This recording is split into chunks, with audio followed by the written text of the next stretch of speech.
Welcome to Iron Man, CRAMMED. This is the 2008 comic book adaptation that kickstarted the most successful cinematic universe in movie history, helped in no small part by the direction of Jon Favreau and the on-screen presence of Robert Downey Jr. Let's go.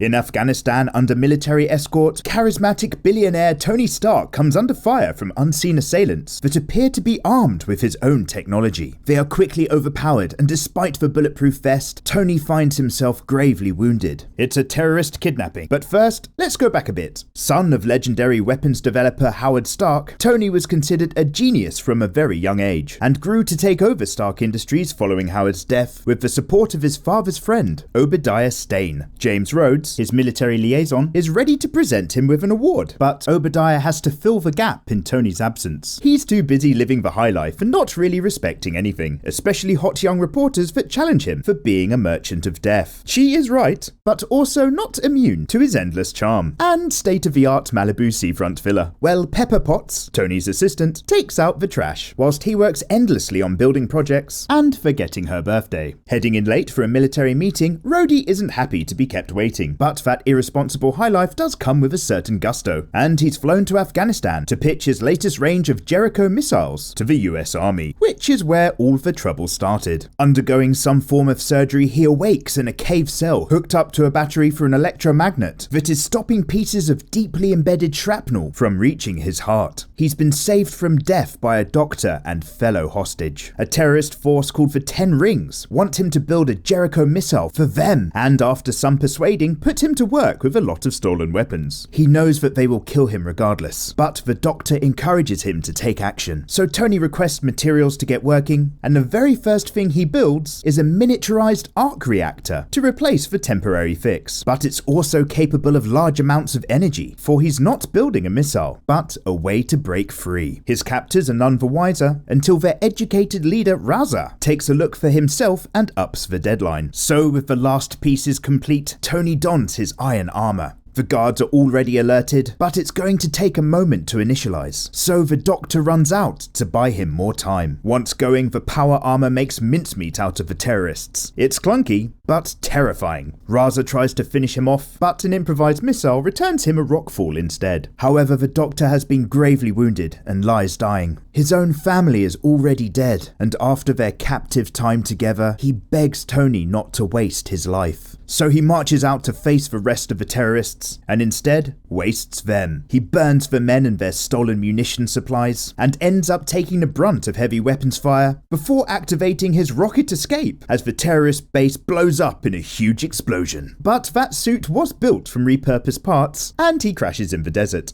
Luckily though, the ruckus has alerted the attention of the military, who, led by Rhodey, eventually come to his rescue. Returning back to the States, Pepper is glad to see him alive, and Tony immediately calls for a press conference, where Agent Coulson of S.H.I.E.L.D. makes contact with her. Stark is now a changed man from his experiences, and declares an immediate shutdown of the weapons manufacturing arm of his company. It's a major shift that Obadiah tries to manage. He's pissed at Tony for essentially killing the company and focusing on the clean energy of their arc reactor technology. This was formerly nothing but a failed showpiece to keep the hippies quiet, until that is, Tony made a working version and put it in his chest. It's not looking good for the company, but Tony has been busy already updating his mini reactor, and poor Pepper Potts has to help him with it by pulling bits of the old one out from his chest. He will die without it, but they finish playing at operation, and he tells Pepper to toss the old one away. Tony has a new enterprise in mind, the Mark II, which he keeps at home and off for company servers. With the benefits of his state-of-the-art technology and a helpful robot arm, he manages to almost kill himself, while Raza is still alive, collecting the remains of the Mark I. Pepper tells him that Obadiah has come for a visit, whilst he nearly kills himself again, because the board is trying to kick him out of the company for killing their share price. He suggests that Tony share his working arc reactor technology, but for now he's going to keep things close to his chest. I apologize. His flight suit project starts to take form, and despite ruining his stuff, he finds his footing and finishes construction. Taking a leap of faith, he goes for an immediate test flight with an inbuilt AI system called Jarvis, who manages the suit's technology. He gets a sudden dose of the inverse Icarus, however, when he flies too high into the atmosphere and freezes the suit. temporarily causing a shutdown. But despite putting a return entry hole through his own house, he returns home to find a nostalgic gift that Pepper has made for him of that first reactor. As an inventor, he's immediately making refinements for the Mark III, including a gold titanium alloy that won't freeze up. He leaves Jarvis in charge of the automated assembly and heads out for a red carpet fundraiser in his name. Miss you, big guy. Obadiah is surprised to see him, and Coulson tries to book Tony in for a debrief. He takes Pepper for a dance, and there's a moment between them. She doesn't want to be just another floozy, but they almost kiss on the rooftop before he goes to fetch some more drinks. But that reporter returns to confront Tony with evidence of Stark Industries still supplying weapons. Obadiah was the one to lock Tony out of his own company, and he's kept the weapons production going behind his back. The 10 Rings are still killing refugees in Afghanistan, and with a quiet fury, he dons the freshly made Mark III flight suit. Displaced villagers are being murdered by the terrorists, until Tony comes in to settle the score. As well as the jet thrusters, this suit has teeth, and he leaves their scumbag commander in the hands of his own victims, before taking a direct shell hit from a tank. But this suit is also tough, and he continues to destroy their forces and weapons placements, much to the dismay of the American Air Force, who were monitoring the area. They've never seen anything like it, and Rhodes calls up Tony to see if a former weapons tech inventor who was kidnapped in the same area knows anything about it. Tony plays the innocent, but then has to avoid a couple of American fighter jets that try to shoot him down as an unknown enemy target. He nearly bites the dust, and after some Millennium Falcon level of hiding, one of the F-22s is damaged in pursuit, with the pilot's eject sequence failing to deploy his chute. Stark dives in and manages to save the pilot, and Rhodes agrees to call the incident a training exercise to keep the attention away from Tony. Pepper is shocked to see him return from live combat. Whilst out in the desert, it turns out that not only was Obadiah directly supplying Raza with the weapons, he was the one that orchestrated the hit on Tony's convoy from the very start. Raza has recovered the Mark I suit for him, though he still lacks a working power source, but Obadiah has no more use for the man and leaves with the armor whilst his team kill the last of the 10 Rings.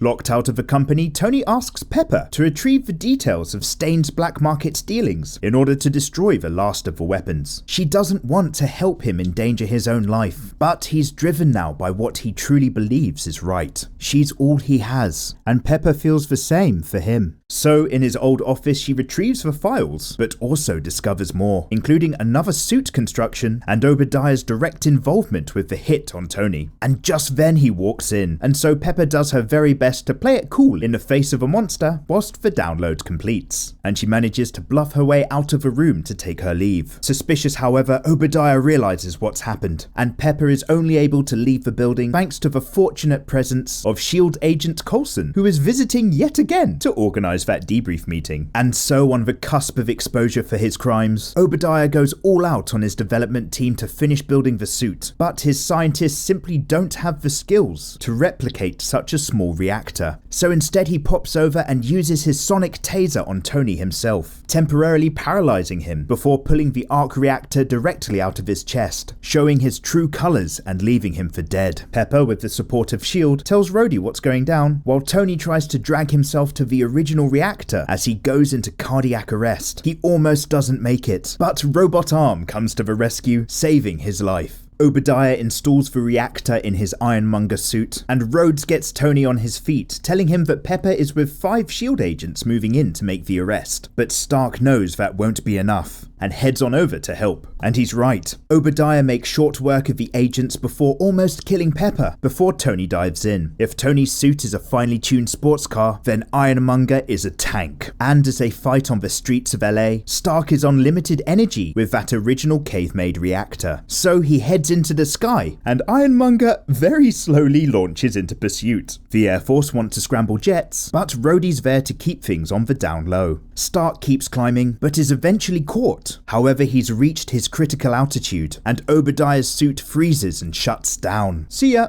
With only emergency power left, Tony barely lands, but Ironmonger is still going and tries a death grip that he barely escapes. So he sets Pepper to overload the company's large reactor, whilst he buys time to draw Stain into position. Obadiah is heavily armed, however, and shoots him all but down, and so Tony knows that he has to risk his own life, telling Pepper to blow the reactor. A giant energy wave knocks them both out and incapacitates the suits, and Ironmonger tumbles to his death inside the reactor, whilst Tony's body was thankfully thrown clear. Oh my god. And so the following day, whilst Rhodey and Agent Coulson provide a cover story for Tony's whereabouts to keep him away from media attention, he reminds Pepper of their intimate moment on the roof. But she reminds him of the bit where he left to go get drinks and never came back. Yikes. And so at the press briefing, Tony, being Tony, likes the sound of actually being a superhero and tells the world he's Iron Man.